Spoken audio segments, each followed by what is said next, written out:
Backrooms, oh my gosh, No, dude. No, all this talk about the backrooms. I finally look it up. I watch the video. I'm not scared. I get scared at everything. That's it, dude. I'm gonna make the backrooms actually scary in 24 hours. I'm gonna make the game that'll scare me and you. Let's get to work. First steps on this journey is to make a plane and a beam. The beam is our player. Typically, horror games are gonna make your character slow. There's a good reason for that, but not my horror game. My horror game, you're gonna be able to slide around and dodge the enemy. And if you get caught, it's because you're trash. I decided it's time to make the map. I found a nice carpet texture and I threw some stains on that bad boy, and then I made some wall tiles. I decided to use my intellectual ability, math, and functions to procedurally generate a map. Had to give it a little trim, and I'm still surprised at how well this worked out. Before we start making things spooky, the bean needs some work. I gotta make the bean look like one of these guys, dude. Alright, I'm using this.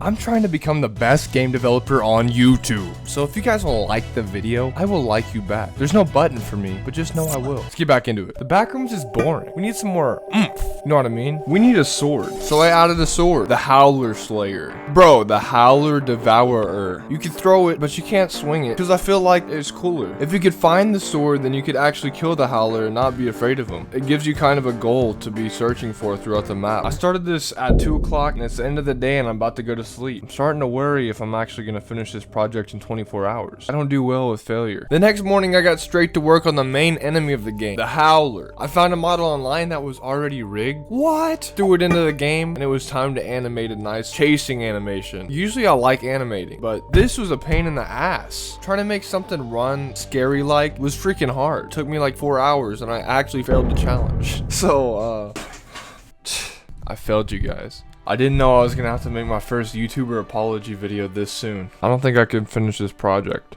This hurts too much. I'm sorry.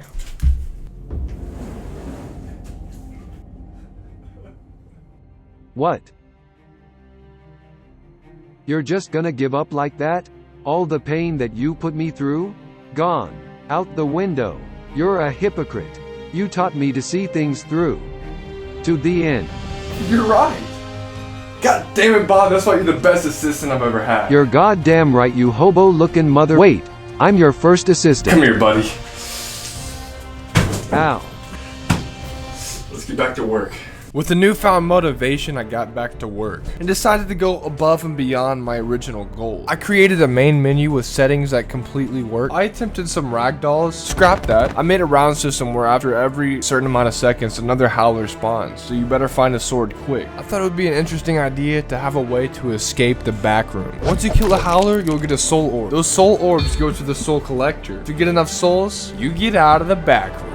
But there was one thing that I was forgetting. The whole point of this video. I was gonna make the backrooms actually scary. I can't lie to you guys. It's not very scary. It's not even like first time you played Minecraft at night scary. It's not as simple as just throwing a monster in a game and turning the lights down. Trying to make the game scary made me go back to the video and rewatch it. And I actually did have a chill or two run down my neck. And I was wrong. The backrooms is scary and I can't match that. But I can make a fun game. And that's what we're about to play right now. It's time to escape the backrooms, boys. Sorry, the bean rooms. Alright, let's make sure our audio's turned all the way up.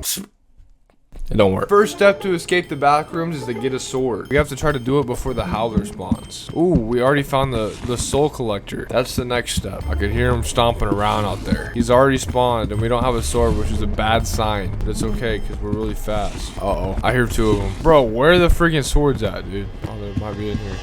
Oh my god. Whoa! Ooh! He almost sacked the quarterback, dude. Whoa! Found it. I got one. Oh, I'm trash.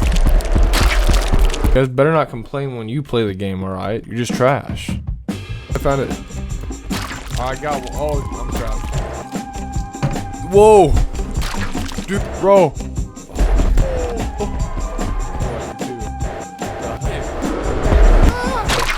Boom. Alright, this is the game, boys. I'm telling you right now. We haven't even gotten halfway to escaping the backrooms. Alright, sounds like they're gonna come from both directions. Meet that guy there. Oh. Who said this wasn't scary? Alright, let's Spawn right in front of me. That's good, actually. All right, there's 3 of them now. Yes! I think this round and the next round. If we win those, I think we can make it. Jesus! Who put these spawn locations here? Alright, boom. Yes, they're coming one at a time. That's exactly what I want. Yes! Yes! Dude, we have enough. Bro! Bro, hurry up. Hurry the hell up. Hurry. Come on! Please. Yes! Yes! Yes! We made it. Oh. We escaped the backrooms, baby. Oh. If you guys want to see me expand this game or make another game you have in mind, leave a comment below. I read all of them. Catch you guys later.